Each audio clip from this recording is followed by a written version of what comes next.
आज ना मी माझ्या बाबांशी बोलत होते आणि बोलता बोलता त्यांनी मला एक संदर्भ समजावून सांगण्यासाठी एक उदाहरण दिलं. उदाहरणामध्ये त्यांना मला असं सांगायचं होतं की तू कुठे उभी आहेस यावरून ठरतं की तुला काय दिसतंय. मग तिथे तू चूक किंवा बरोबर आहेस की नाही हे ज्याचं त्याने ठरवायचं. समजा तुम्ही एका ठिकाणी उभे आहात पूर्वेकडे तोंड करून आणि सेम तुमच्या समोर एक व्यक्ती आहे जिचं तोंड पश्चिमेकडे आहे आणि त्या सेम टाइमला तुमच्या मध्ये काहीतरी आहे, झाड म्हणा किंवा एखादी कुठलीही वस्तू म्हणा. आता त्याने जर पाहिली तर त्याला ती पूर्व दिशेला दिसेल, जो पूर्वेकडे चेहरा करून आहे, आणि ज्याचा चेहरा पश्चिमेकडे आहे अर्थातच त्याला ती पश्चिमेकडे दिसणार. मग आता तो माणूस चुकतोय का? नाही चुकत. सेम टाइमला जर तुम्ही एखाद्या व्यक्तीला दाखवत असाल एखादी मोठी बिल्डिंग, तर तो व्यक्ती ती बिल्डिंग बघेल, पण त्या सेम टाइमला त्याच्यावरती जर आकाश किंवा आकाशामध्ये काही एलिमेंट्स असतील तर ते सुद्धा बघू शकतो ना.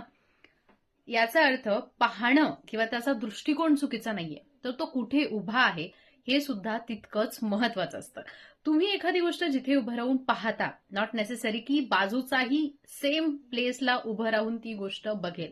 त्याची जागा वेगळी आहे, अर्थातच त्याचं पाहणं सुद्धा वेगळं काहीतरी असू शकतं. त्यामुळे नेहमी जी गोष्ट आपल्याला दिसते, जी कळते, जेव्हा एखाद्या गोष्टीबद्दल जे आपलं मत आहे ते समोरच्याचं असेलच किंवा तेच असायला हवं असा विचार करणं चुकीचं असू शकतं.